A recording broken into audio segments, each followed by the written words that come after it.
नमस्कार दोस्तों, मैं विक्रांत चौधरी एसके बुक्स के यूट्यूब चैनल पर आपका स्वागत करता हूं। दोस्तों, आज के इस वीडियो में हम बात करेंगे आर्मी अग्निवीर जीडी भर्ती परीक्षा के बारे में। हम प्रैक्टिस पेपर सेट करेंगे, किस प्रकार के क्वेश्चन आपके एग्जाम में पूछे जाते हैं उनका सॉल्यूशन देखेंगे। साथ ही इस एग्जाम को क्रैक करने के लिए एसके बुक्स द्वारा जो बुक लॉन्च की गई है उनके बारे में आपको डिटेल में बता देता हूँ। ये सभी बुक्स आपको एसके बुक्स पब्लिकेशन की मिलने वाली है। फर्स्ट की बात करें तो ये स्पेशल अग्निवीर भारतीय थल सेना जीडी भर्ती परीक्षा के लिए गाइड तैयार की गई है। इस गाइड के अंदर आपको क्या क्या मैटर मिलने वाला है वो मैं आपको डिटेल में बता देता हूं। इसके अंदर आपका सामान्य विज्ञान, गणित, तर्क शक्ति और सामान्य ज्ञान, यानी कि आपका चारों जो सब्जेक्ट है वो कंप्लीट इसमें कवर किए गए हैं।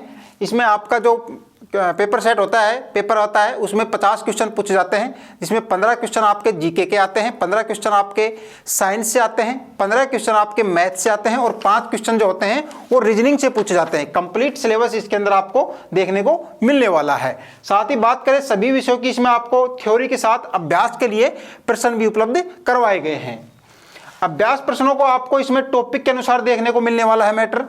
साथ ही बात करें मूल विधि के साथ आपको इसमें शॉर्टकट ट्रिक्स भी उपलब्ध करवा रखी है। मैथ और रीजनिंग की आपको इसमें मूल विधि के साथ साथ आपको शॉर्टकट ट्रिक्स भी देखने को मिलने वाली है और कठिन प्रश्नों के आपको इसमें हल भी देखने को मिलने वाला है। साथ ही इस पुस्तक के अंदर क्यूआर कोड दिया गया है। आप क्यूआर कोड अपने मोबाइल से स्कैन करें और कंप्लीट एक्सप्लेनेशन आप अपने मोबाइल पर भी देख सकते हैं। इसके कॉम्बिनेशन की बात करें दोस्तों तो ये अभ्यास पेपर सेट है जिसमें आपको 50 पेपर्स मिलने वाले हैं। ये जो 50 पेपर्स तैयार किए गए हैं ये पिछले 10 वर्षों की परीक्षाओं पर आधारित हैं। पिछले 10 वर्षों की परीक्षाएं जो हुई हैं आपके उन पर आधारित हैं, उसी आधार पर इनको तैयार किया गया है। साथ ही इसमें आपको स्पष्ट व सरल भाषा देखने को मिलेगी और 100% सॉल्यूशन के साथ आपको उपलब्ध करवाए गए हैं। प्रत्येक पेपर का आप इसमें भी ऑनलाइन वीडियो सॉल्यूशन देख सकते हैं। आप अपने मोबाइल से, इसमें क्यूआर कोड मिलेगा हर पेपर के ऊपर, आप क्यूआर कोड अपने मोबाइल से स्कैन करें और कंप्लीट हर एक क्वेश्चंस का आप एक्सप्लेनेशन देख सकते हैं। ये सभी बुक्स आप अपने नज़दीकी बुक स्टोर से भी प्राप्त कर सकते हैं और ऑनलाइन भी परचेज कर सकते हैं। ऑनलाइन खरीदने के लिए इसका लिंक आपको नीचे डिस्क्रिप्शन बॉक्स में मिल जाएगा। क्लास की शुरुआत करते हैं। सबसे पहले हम सामान्य ज्ञान के साथ में 15 क्वेश्चन आपके सामान्य ज्ञान से पूछे जाएंगे, उनको देखते हैं। सबसे पहले हम किस प्रकार के आपके क्वेश्चन पूछे जाएंगे। तो पहला सवाल देखते हैं, अर्जुन अवार्ड दिया जाता है तो आपको 4 ऑप्शन मिलेंगे, जिसमें विशिष्ट खिलाड़ियों के लिए, बी ऑप्शन कवियों के लिए, सी ऑप्शन वैज्ञानिकों के लिए, डी ऑप्शन अभिनेताओं के लिए। जो अर्जुन अवार्ड दिया जाता है वो किसे दिया जाता है? विशिष्ट खिलाड़ियों के लिए। अर्जुन अवार्ड किसे दिया जाता है? विशिष्ट खिलाड़ियों के लिए। जो खेल में उत्कृष्ट योगदान देते हैं उनको ये पुरस्कार यानी कि अर्जुन अवार्ड से सम्मानित किया जाता है। अर्जुन अवार्ड की शुरुआत कब हुई थी? 1961 में, 1961 में इसकी शुरुआत हुई थी। साथ ही बात करें हम द्रोणाचार्य अवार्ड की, तो ये जो खेलों के जो कोच होते हैं उनको द्रोणाचार्य अवार्ड से सम्मानित किया जाता है। इसके अलावा बात की जाए अभिनेताओं को, तो अभिनेताओं को फिल्म फेयर अवार्ड भी दिया जाता है। क्लियर है? नेक्स्ट क्वेश्चन देखते हैं, किस प्रकार का पूछा जा सकता है। कश्मीर घाटी का मुख्य शहर है, कश्मीर घाटी का मुख्य शहर है तो पठानकोट, श्रीनगर, कुपवाड़ा या फिर एक जम्मू पूछा जा सकता है। तो जो कश्मीर घाटी का जो मुख्य शहर माना जाता है वो किसे माना जाता है? श्रीनगर को। और जो श्रीनगर है वो किस नदी के किनारे स्थित है? झेलम नदी के किनारे स्थित है। किस नदी के किनारे? झेलम नदी के किनारे स्थित है। क्लियर? नेक्स्ट क्वेश्चन देखते हैं, किस देश को मध्य रात्रि के सूर्य का देश कहा जाता है? मध्य रात्रि का सूर्य का देश तो किसे कहा जाता है? नॉर्वे को। इसके अलावा हम बात करें सूर्य उदय का देश किसे कहा जाता है? तो जापान को सूर्य उदय का देश कहा जाता है। इसके अलावा बात करें हम हजारों झीलों का देश किसे कहा जाता है? फिनलैंड को। इसके अलावा नील नदी का वरदान किसे कहा जाता है? मिस्र को कहा जाता है। ठीक है, नेक्स्ट क्वेश्चन देखें, क्वेश्चन नंबर 4, सत्यमेव जयते कहां से लिया गया है? तो सत्यमेव जयते है वो मुंडक उपनिषद से लिया गया है। नेक्स्ट बात करें तो हॉटलाइन क्या है? तो हॉटलाइन क्या है? एक विद्युत तार है या फिर एक दूर संचार कड़ी है या हार्ड डिस्क है या फिर मोडेम है? तो क्या है हॉटलाइन? एक दूर संचार कड़ी है। क्लियर? नेक्स्ट क्वेश्चन की बात करें तो बुल फाइटिंग किस देश का राष्ट्रीय खेल है? तो बुल फाइटिंग किस देश का राष्ट्रीय खेल है? स्पेन का। इसके अलावा बात करें हम बेसबॉल, किसका है? अमेरिका का। आइस हॉकी की बात करें तो किसका है? कनाडा का। कबड्डी की बात करें तो किसका है? बांग्लादेश का। इस प्रकार से क्रिकेट की बात करें तो ऑस्ट्रेलिया, इंग्लैंड क्रिकेट का आता है। इसके अलावा बात करें हम भारत का और पाकिस्तान का हॉकी आता है। ठीक है, नेक्स्ट बात करें बिहू किस राज्य का परंपरागत नृत्य है? तो बिहू किस राज्य का परंपरागत नृत्य है? असम का। इसके अलावा बात करें कथकली की तो कथकली किस राज्य का है?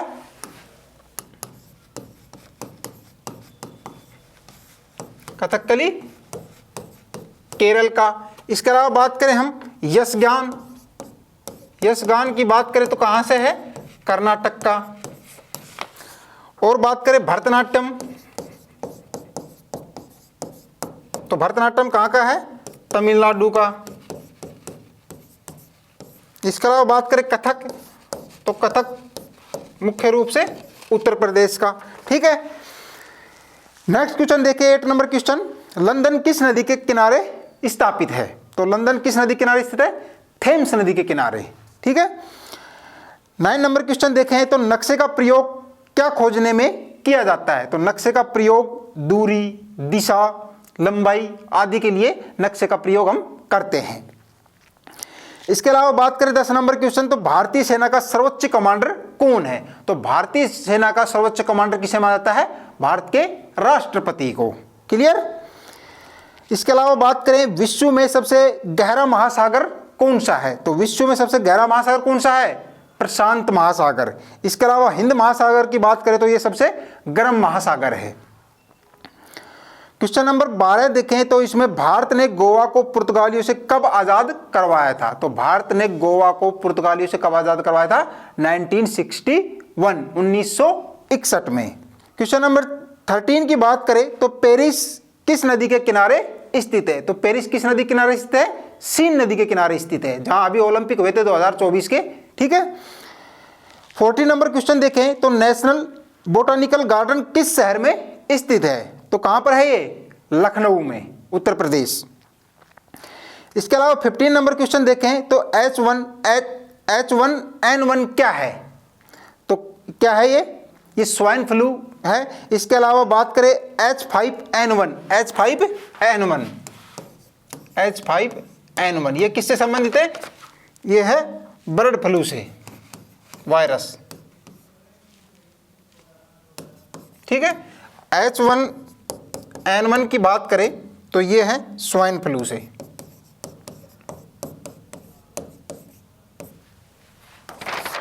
क्लियर? क्वेश्चन नंबर 16, एल्यूमिनियम का मुख्य अयस्क कौन सा है? तो आपको पता है एल्यूमिनियम का मुख्य अयस्क कौन सा होता है? बॉक्साइड होता है। ठीक है, बॉक्साइड होता है, वो होता है एल्यूमिनियम का मुख्य अयस्क। कौन सा ऑप्शन है इसमें? Option number A is correct answer. ठीक है, 17 नंबर क्वेश्चन, इसमें क्या दिया हुआ है? हास्य गैस कौन सी है? तो हास्य गैस अपने को पता है, हास्य गैस होती है नाइट्रस ऑक्साइड N2O, इसको अपन बोलते हैं हास्य गैस। हास्य गैस ये दंत चिकित्सा में यूज करी जाती है,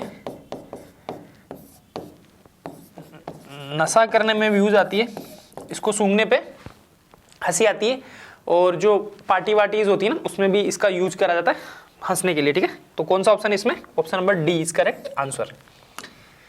नेक्स्ट क्वेश्चन पे चलते हैं अपन, क्वेश्चन नंबर 18। क्वेश्चन नंबर 18 में क्या दिया हुआ है? आग बुझाने के लिए कौन सी गैस काम में ली जाती है? तो आग बुझाने के लिए अपने को पता है CO2, कार्बन डाइऑक्साइड है ना, आग बुझाने के लिए काम में ली जाती है।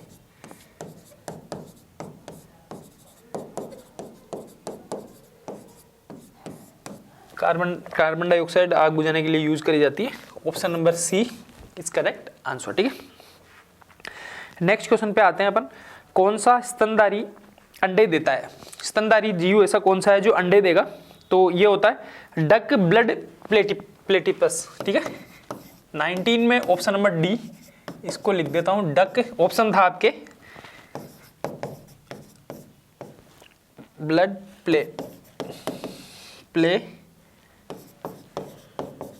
प्लेटिव्स, ठीक है। ये होते हैं आपके मोनोट्रेम।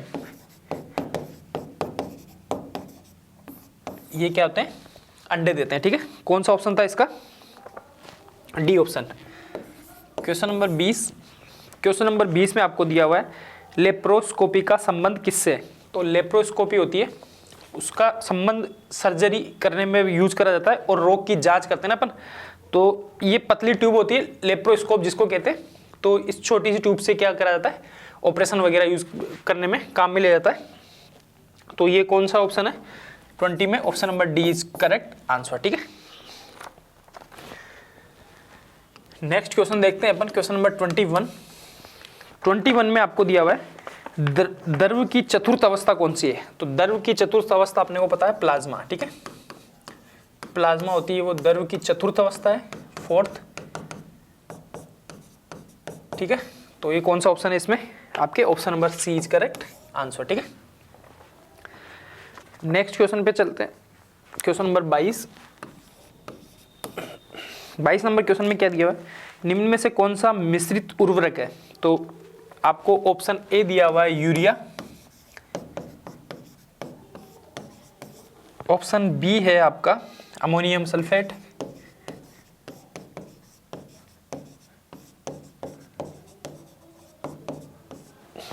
सी ऑप्शन है आपका CAM, और ऑप्शन नंबर डी है आपका NPK, नाइट्रोजन फॉस्फोरस।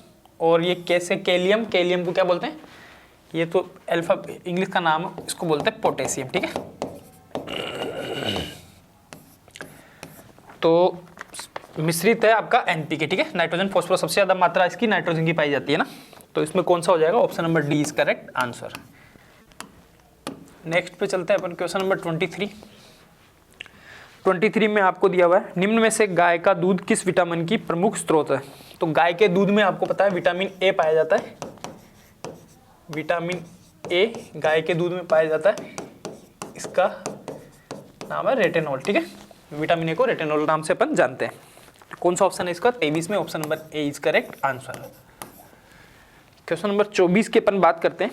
टाइफाइड किस हिस्से को प्रभावित करता है? तो जो जीवाणु, टाइफाइड आपको पता है जीवाणु संक्रमित रोग है और ये आपकी आंत को प्रभावित करता है, सबसे ज्यादा आंत को प्रभावित करता है। और फिर इसके बाद में पाचन तंत्र होता है ना अपना, उसको भी ये प्रभावित करता है, ठीक है। तो इसमें ऑप्शन नंबर डी में आपको सर्वाधिक आंत को प्रभावित करता है।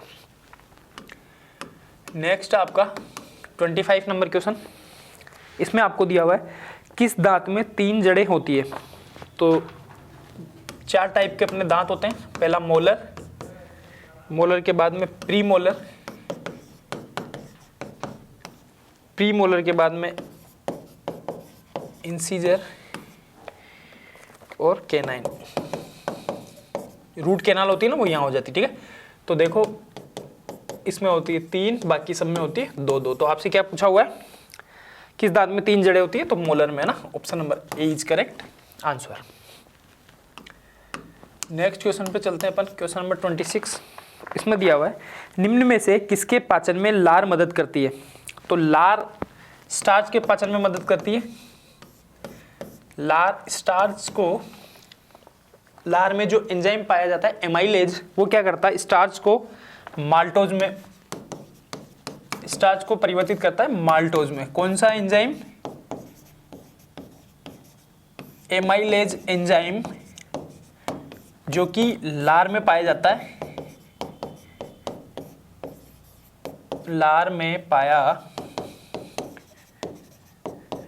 जाता है, जो कि स्टार्च को माल्टोज में परिवर्तित करता है और माल्टोज आसानी से पचाई जाती है। लार में क्या है? भोजन को लुगदी टाइप से बना देता है, गीला कर देता है ना, तो वो एमाइलेज एंजाइम होता है। तो इसका ऑप्शन आपके पास कौन सा बन जाएगा?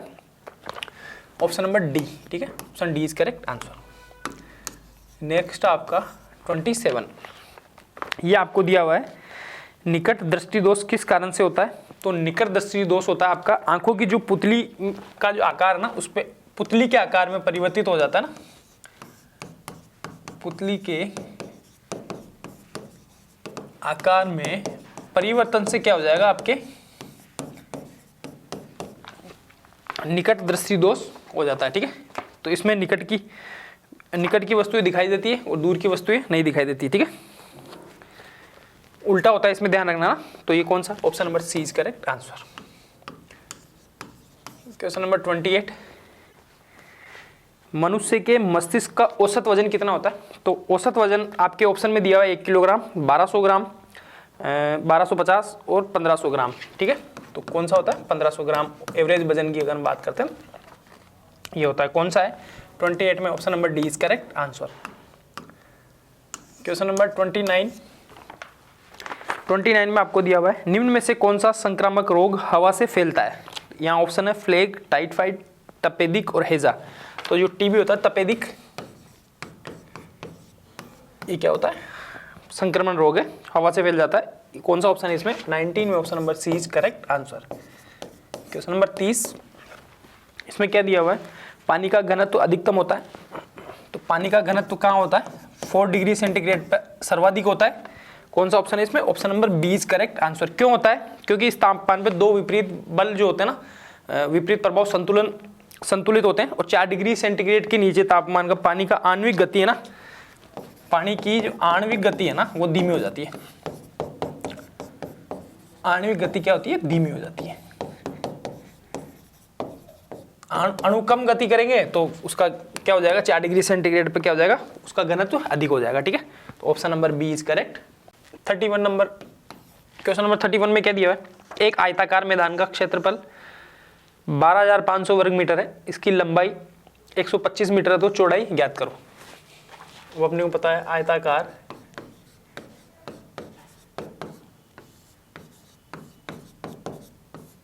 मैदान का क्षेत्रफल आपको क्या दिया हुआ है? 12,500 वर्ग मीटर। अपन जानते हैं क्षेत्रफल क्या होता है? लंबाई गुणा चौड़ाई। ये किसके बराबर? 12,500 के बराबर दे रखा है। इसमें आपको लंबाई दे रखी है, चौड़ाई अपन लिख दी, लंबाई है 125 मीटर, ठीक है। 12,500, तो यहाँ से आपको चौड़ाई निकालनी है, तो क्या आ जाएगी? 12,500 बटा 125, ये गया एक बार में, ये गया, तो यहाँ से चौड़ाई कितनी आ गई? 100 मीटर। ऑप्शन कौन सा है 31 में? Option number B is correct answer. Next question की बात करते हैं अपन, क्वेश्चन नंबर 32। क्वेश्चन नंबर 32, इसमें क्या दिया हुआ है? 10, 20 x n 40 का ये 40 समानुपात में, तो x का मान निकालो। तो x का मान निकालने के लिए अपने को क्या करना पड़ता है? मध्य पदों का गुणनफल बराबर बाह्य पदों का गुणनफल। क्या लिखते हैं? मध्य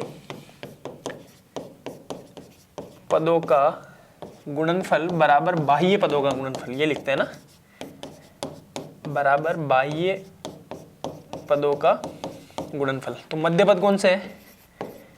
20 गुणा x बराबर 40 गुणा 10। x की वैल्यू चाहिए, पक्षांतर कर लेते हैं। 20 ये गया 2 बार में, तो x की वैल्यू कितनी आ गई? 20, ठीक है। समानुपात में तो x की वैल्यू आपके 20 आ जाएगी। कौन सा ऑप्शन है? Option number B is correct answer. Next आपका 33 में आपसे पूछा हुआ है 1200 का 40% किसके बराबर है? तो 1200 का आपको 40% निकालना है, तो सीधा सा है 1200 गुणा 40 बटा 100, ये गया, ये गया, 12 24 12 36, 12 चौक 48, मतलब 480। 1200 का जो है 40% किसके बराबर हो जाएगा? 480 के बराबर हो जाएगा। कौन सा ऑप्शन है इसमें? Option number A is correct answer, ठीक है। 480 आपके आ जाएगा। नेक्स्ट क्वेश्चन की बात करते हैं, क्वेश्चन नंबर 34। 34 नंबर क्वेश्चन में क्या दिया हुआ है? एक साइकिल चालक की चाल 12 किलोमीटर प्रति घंटा है, तो चाल मीटर प्रति मिनट में ज्ञात करो। क्या दे रखा है आपको? 12 किलोमीटर प्रति आवर, ठीक है। इसको क्या निकालना है अपने को? मीटर प्रति मिनट में निकालना है।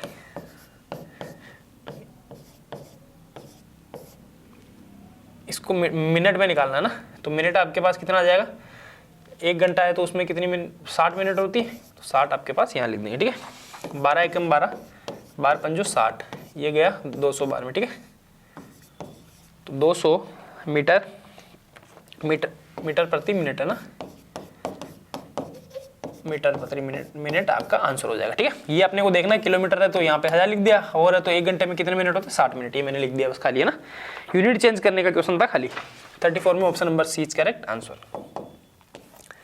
क्वेश्चन नंबर 35, क्वेश्चन नंबर 35 में आपको क्या दिया हुआ है, एक चाल 1 किलोमीटर प्रति घंटा में है, तो उसको किसके बराबर लिख सकते हैं ना, तो 1 किलोमीटर प्रति घंटा, इसको क्या लिखूंगा 1 गुणा 1000, 60 गुणा 60, ठीक है 3660 क्यों लिखा, घंटे को पहले तो मिनट में चेंज करा, फिर मिनट में कितना, तो 60 सेकंड, तो मैंने इसको लिख दिया। ठीक है 1 2 1 2 यहाँ पे, या फिर आपको ऑप्शन में डायरेक्टली वैसे ही दिया हुआ है 1000 बटावा 3600 मीटर प्रति सेकंड, आपको ये आंसर दिया हुआ था ऑप्शन में ना, तो यहाँ पे कौन सा आ जाएगा, option number C is correct answer. Directly पूछा हुआ है बस केवल, है ना। नेक्स्ट आपका क्वेश्चन नंबर 36 में आपको क्या दिया हुआ है, 4 रुपये प्रति दर्जन के हिसाब से 18 केलों का मूल्य ज्ञात करो। एक दर्जन केले का क्या, एक दर्जन का मूल्य कितना है 4 रुपये। अब कितने का बताना है, 18 केलों का, तो 18 केलों के बराबर कितना हो गया, एक दर्जन में कितने होते हैं 12 केले आएंगे, और 6 केले तो मतलब ये कितना हो गया 1.5 दर्जन हो गया ना, 1.5 दर्जन आप इसको बोल सकते हैं। तो एक दर्जन की वैल्यू कितनी है, एक दर्जन 4 रुपए के बराबर है, तो आधा दर्जन 2 रुपए के बराबर होगा, तो मतलब पूरे इस 1.5 दर्जन का भाव कितना हो गया, 1.5 दर्जन का मूल्य कितना हो जाएगा, या तो आप 4 गुणा 1.5 कर लो, इसकी डायरेक्टली वैल्यू आ जाएगी 6। ठीक है, और वैसे भी आपको पता है कि 1 4 के बराबर है, तो 1.5 कितने के बराबर हो जाएगा, 6 के बराबर हो जाएगा। ठीक है, वैसे आप इसको निकाल सकते हैं, तो 18 किलो का मूल्य कितना हो जाएगा, 6 रुपये हो जाएगा। कौन सा ऑप्शन है इसमें, option number B is correct answer. Next question पे चलते हैं, पर क्वेश्चन नंबर 37 आपको क्या दिया हुआ है, यदि 12 आदमी अथवा 18 औरतें एक खेत की कटाई 14 दिन में करते हैं, तो 8 आदमी और 16 औरतें मिलकर उस खेत की कटाई कितने दिन में करेंगे। अथवा वाले क्वेश्चन बहुत इंपॉर्टेंट है, ध्यान रखना इसको। 12 आदमी है ना, 12 मैन बराबर 18 वुमेन, 18 औरत। ठीक है, तो अपन इसको लिख सकते हैं मैन अपॉन वुमेन 18 बटा 12, तो ये 3 से कट गया, ये कट गया आपके पास 2 से, ये इनकी कार्य क्षमता आ गई। ठीक है, तो अब अपने को निकालना है टोटल काम, टोटल कार्य, चाहे आप मेन से निकाल लो चाहे वुमेन से निकाल लो, कोई फर्क नहीं पड़ता, बट आपको लिखना वही है ना। कितने आदमी है 12 आदमी को मेन लिख दे रहा हूं, और टोटल कितने दिन में करें 14 दिनों में। ठीक है, तो ये यहां से आपके पास टोटल काम आ जाएगा ये 12 गुणा, अब मेन है ना, तो मेन की एफिशिएंसी कितनी है 3, मेन गुणा 3 गुणा 14, बस ये तो आ गया कुल कार्य। अब अपने को कितना निकालना है, 8 आदमी और 16 औरतें, तो 8 आदमी और 16 औरतें मिलके कितना, इस काम को कितने दिन में करेंगे, तो ये तो हो गया टोटल काम बटावा 8 कितने, 8 तो है मेन प्लस कितनी है 16 वुमेन, बस ये अपने को काम करना है। तो यहाँ आ गया 12 गुणा 3 गुणा 14, मेन की जगह आपको लिखना है 3 और वुमेन की जगह लिखना है 2, बस यही काम करना है। 8 गुणा 3 8 या 24 प्लस 16 गुणा 2, 24 और 32 कितने हो गए 56 हो गए। ठीक है, तो इस 56 को मैं ऐसे निकाल सकता हूँ, 14 एकम 14, 14 28 34 42 4 चौक 56, 4 बार में, ये गया 1 बार में, ये गया 3 बार में, 3 3 9, कितना समय लगेगा 9 दिन का समय लग जाएगा, बस ये अपने को ध्यान रखना ना 9 दिन। ये आपको कौन से ऑप्शन में मिल जाएगा, पहले इन दोनों को गुणा करना 24 प्लस 16 दूनी 32, इनका टोटल आया 56 को मैंने 14 से निकाल काट दिया। ठीक है, तो ये कौन सा ऑप्शन है इसमें, option number D is correct answer. Next question आपका 38 में आपको दिया हुआ है 5 छात्रों की लंबाई 30 40 50 60 और 70, 30 40 50 60 और 70 है, तो औसत लंबाई ज्ञात करो। अब आपको पता है संख्याएं क्या है, विषम है, 1 2 3 4 5, तो औसत क्या होता है, बिल्कुल मिड वाला जो होता है ना वो उनका औसत हो जाता है, तो और कुछ करने की अपने को जरूरत नहीं। तो यहाँ पे आपके पास औसत कितना आ जाएगा 50, और आप इसको वैसे करोगे राशियों का योग बटा राशियों की संख्या, इनको जोड़ के भी 5 का भाग दोगे तब भी आपके पास 50 आएगा। तो विषम संख्या है, तो जो बिल्कुल मिड वाला होता है ना वो उनका औसत हो जाता है। तो कौन सा ऑप्शन आ गया इसमें आपके, option number B is correct answer. Question number 39, इसमें क्या दिया हुआ है, कितने प्रतिशत दर पर एक राशि 8 वर्ष में दुगुनी हो जाएगी।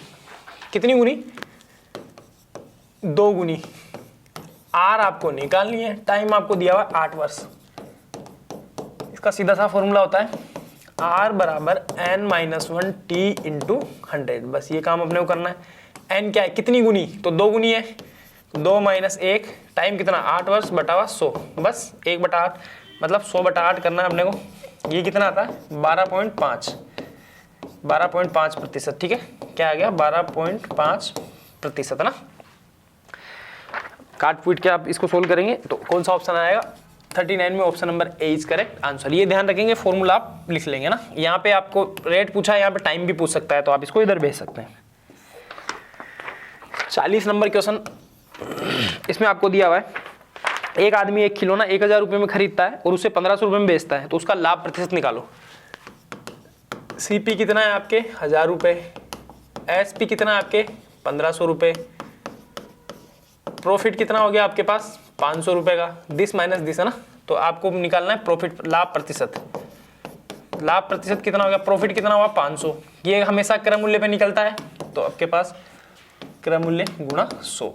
ये 2 बार में गया, 2 बार में, एक बार में, एक बार में। लाभ कितना हो गया आपको 50% का क्या हो गया लाभ हो गया, ठीक है। Option number B is correct answer. Next question आपका 41, इसमें दिया हुआ है आपको 3 घंटे और 45 मिनट को आपको क्या चलना, 3 घंटे और 45 मिनट को आपको चेंज करना है सेकंड में, ठीक है। ऐसे दिया हुआ है, सेकंड कितना आएगा, तो आपको पता है 1 घंटे में 60 मिनट और 60 मिनट 1 मिनट में 60 सेकंड, तो कुल मिला के यहाँ पे तो कितने हो जाएंगे 3600 सेकंड है ना। तो 3 गुणा 3600 सेकंड हो गए 3 घंटे में, प्लस 45 मिनट में आपके पास कितने हो जाएंगे 2700 सेकंड और हो जाएंगे। अब इनको अपने को ऐड करना है, गुणा भाग करके 0 0 36 18 1 9 1 10 प्लस 2700, तो ये हो जाएंगे आपके पास 0 0 7 8 15 के 5, 7 और 8 15 के 5, एक हाथ का, ठीक है। 2 और 1 3 13,500 सेकंड हो जाएंगे ना। कौन सा ऑप्शन इसमें, ऑप्शन नंबर ए, यहाँ लिख देंगे आप 13,500। Option A is correct answer. Next question आपके पास 42 42 नंबर क्वेश्चन, इसमें दिया हुआ है आपको पास 140 का 30%, 840 का x% हो, तो x का मान निकालो। आपको दिया हुआ है 140 का 30% बराबर 840 का मतलब गुणा x% बराबर दिया हुआ है, ठीक है। इसको सोल्व करते हैं, 140 गुणा 30/100, तो ये होगा 840 गुणा x/100, ये होगा। ये 2 0 से 2 0 कैंसिल कर दो, 1 0 से 1 0 कैंसिल गई, ये आया एक बार में, ये आ गया आपके पास 24 और 28 बार में आपके पास आ गया 28x बराबर 140। आप चाहे वहाँ भी काट सकते हैं इसको, 140/28, तो ये 28 को 5 से गुणा करेंगे तो 140 आएंगे। तो x की वैल्यू कितनी आ गई 5। कौन सा ऑप्शन है, option number A is correct answer. Next आपका 43 में आपको दिया हुआ है निम्नलिखित में से किसका मान 6/20 के बराबर है। 6/20 को अपने इसमें मान दिए हुए प्रतिशत में, तो प्रतिशत में बदलने के लिए 100 से गुणा करना पड़ेगा। ये गया एक बार में, ये गया 5 बार में, 6 पंजो 30, तो 30% है। 6 20 का कितने परसेंट है, मतलब 30%, वैसे अपने को निकालना है, तो ये 30% आ गया, ठीक है। कौन सा ऑप्शन है, option number D is correct answer. 44 number में आपको क्या दिया हुआ है, गुणनखंड के अनुसार 4096 का इसका निकालना है वर्गमूल। तो इसका वर्गमूल निकालने के लिए आप या तो गुणनखंड वाला मेथड अपन यूज कर लेते हैं। गुणनखंड वाला मेथड अपन यूज करेंगे तो यहाँ पे एक बार में तो जा नहीं रहा, यहाँ पे आपके पास 6 बार में चला जाएगा, ठीक है। ये आ गया आपके पास 36, ये आ गया 4, क्योंकि अपन जोड़े बना के करते हैं ना, तो ये आ गया 4, ये आ गया 12। अब आपको क्या निकालना है, 96 पूरा का पूरा बार आ जाएगा, 24, ये 4 बार में ये गया 124, और ये आ गया आपके पास ये इसको तो ऐड करने की जरूरत नहीं है, यहाँ पे 0 बच रहा है, इसका क्या हो जाएगा 64 गुणा 64 अगर आप करते हैं तो आपके पास 4096 आ जाता है, ठीक है। गुणनखंड विधि से मैंने निकाल लिया। पहले तो इसको पीछे से अपन 2 का पेयर बनाते जाते हैं, लास्ट में जो बचता 40 बच गया, 6 से अपन ने इसको डिवाइड करा, इनको यहाँ लिख दिया, इनमें से घटाया 4 आया, पूरा एक संख्या नहीं है कि पूरा का पूरा जोड़ा आएगा, तो ये आ गया। अब मेरे को पता है 12 है, इनका टोटल करेंगे 12, फिर मैंने 4 से कर दिया डायरेक्टली, इसको यहाँ लिखने की जरूरत नहीं है। अब डायरेक्टली अब संख्या ही हो गई है, अब बचा ही नहीं, अपने में 0 आ गया, ठीक है।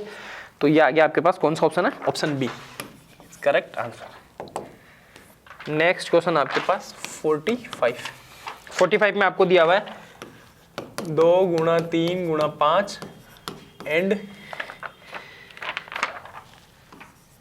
3 गुणा 5 गुणा 7, इनका क्या दिखाना है? एलसीएम, लघुत्तम समाप्त वर्ते। तो इनका एलसीएम क्या आ जाएगा? कॉमन वाला फैक्टर एक बार में आएगा, बाकी सारे यूज करेंगे। 2 गुणा 3 गुणा 5 गुणा 7, ये इसका क्या आ जाएगा? एलसीएम आ जाएगा, ठीक है। एलसीएम यही तो लेते हैं अपन, एलसीएम मतलब एक बार से ज्यादा बार नहीं लेना, और बाकी लेना सबको है ना, सारे अपने यूज आएंगे, बस ये आपका एलसीएम था। तो कौन सा ऑप्शन है इसमें? 45 में option number C is correct. Question number 46, नीचे दिए गए प्रश्न श्रृंखला संख्या किसी एक नियम से आगे बढ़ती है। श्रृंखला में एक संख्या छूटी गई है, छूटी हुई संख्या को रिक्त स्थान द्वारा दर्शाया गया है। रिक्त श्रृंखला के रिक्त स्थान में आने वाली संख्या क्या होगी? देखिए ध्यान से, 17, 21, 23, 27, 29, 33, 35, 39 और ये क्वेश्चन मार्क। यहां आप देखोगे 17 से 21 प्लस 4, 21 से 23 प्लस 2, 23 से 27 प्लस 4, 27 से 29 प्लस 2, 29 से 33 प्लस 4, 33 से प्लस 35 2, 35 39 से जाएंगे तो प्लस 4, अब आगे 39 प्लस 2 41 हो जाएगा। तो हमारे पास जो आंसर बना वो है 41। ये है answer, A option is correct, A बिल्कुल आपका सही है। ये क्वेश्चन मार्क की जगह 41 आ जाएगा इस तरीके से। चलिए नेक्स्ट क्वेश्चन नंबर 47, निम्न प्रश्न में 3 शब्द दिए गए हैं जो पहले 2 शब्दों में किसी न किसी रूप से कोई संबंध है। इसी आधार पर तीसरे शब्द का संबंध दिए हुए विकल्पों में से छांटना है। अब ध्यान से देखिए, छाता, धूप, ओजोन, ये है यहां क्वेश्चन मार्क। अब ध्यान देखिए, छाता किसे रोकता है? धूप को। इससे हमारी क्या होती है? सुरक्षा। छाता जो रोक करता है वो किसकी करता है? धूप की। ओजोन किसकी रोक करता है? ओजोन परत जो किसकी रोक करेगी? पराबैंगनी किरणों की। किसकी करेगी? यहां पे आंसर होगा पराबैंगनी किरण, ठीक है। तो ये आपका आंसर है, सी ऑप्शन इज करेक्ट, सी बिल्कुल आपका सही है, पराबैंगनी किरण। चलिए नेक्स्ट क्वेश्चन नंबर 48, ये कह रहा है किसी कोड में FARMER को REMREF के रूप में लिखा जाता है। उसी कोड में GAVALEL को किस रूप में या किस शब्द में लिखा जाएगा? ठीक है, अब ध्यान से देखिए बेटा, देखिए ये R R E E M M R R A A F F, इसका मतलब ये क्या कर दिया? उल्टा कर दिया, पूरा का पूरा शब्द क्या कर दिया? उल्टा। अब इसको भी हम उल्टा करेंगे तो L E L A V I G, ठीक है। तो ये हमारा आंसर बनता है LELAVIG, C option is correct. तो इसका जो आंसर है वो है सी, बिल्कुल आपका ये सही होता है, ठीक है। इस तरीके से आप जस्ट इसका उल्टा कर देंगे। नेक्स्ट क्वेश्चन नंबर 49, देखिए कह रहा है यदि बी की माता, बी की माँ, ये बी की माँ है, कह रहा है ए की माँ, ए की माँ, अब ए की